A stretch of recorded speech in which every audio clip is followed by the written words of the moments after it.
বড় একটি গাছ আছে আমাদের এই বাগানের এই একটা কর্নারে।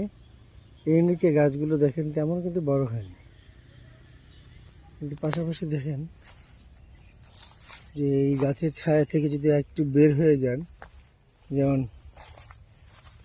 এখানটায় সরাসরি রোদ পড়ছে যে সমস্ত জায়গায়, সেখানে কিন্তু গাছগুলো ভালো বড় হয়েছে,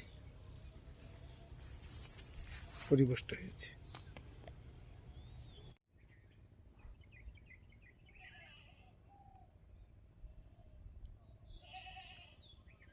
আমাদের বাগানে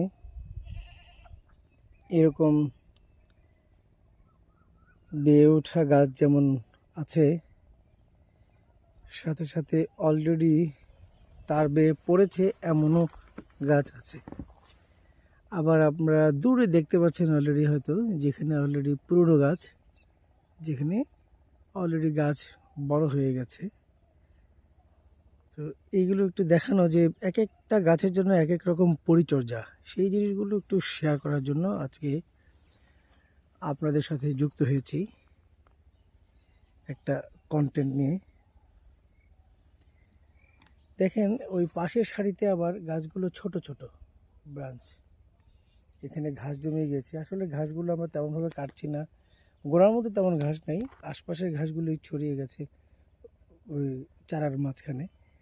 কেন, অনেক গরম পড়েছে, এই গরমটা যেন সরাসরি শিকড়ে যে আঘাত না করে, সেই জন্য আমরা ঘাস তেমন করে কাটছি না। এখানেও দেখেন ঘাস অনেক বড় বড় আছে।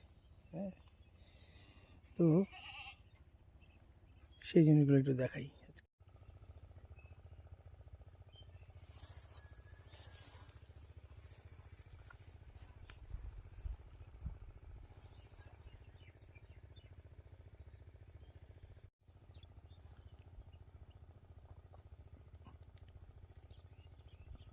বাগানের এই অংশে সাদা, পিঙ্ক রোজ,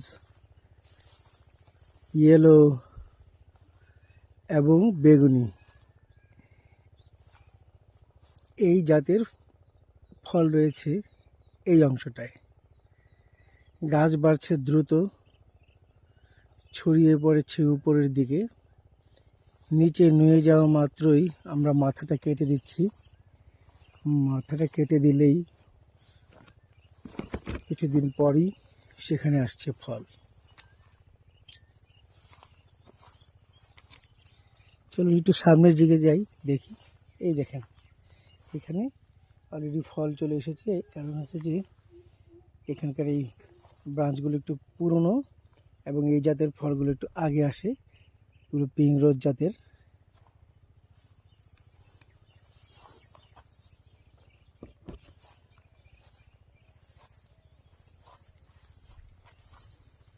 একই সাথে ব্রাঞ্চও বড় হচ্ছে, আবার ফলও আসছে।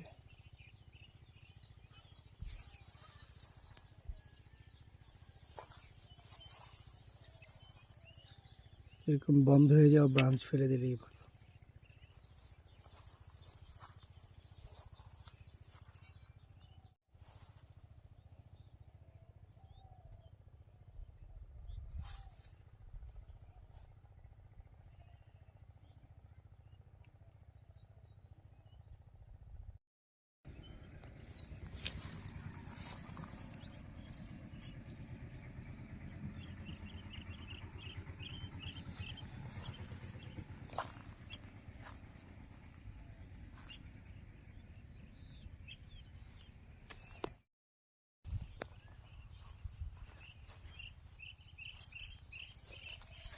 চারাগুলোর উপরে আমরা গাছপালা দিয়ে রেখেছি যেন অধিক রোদে পচন না ধরে বা ফাঙ্গাস না ধরে।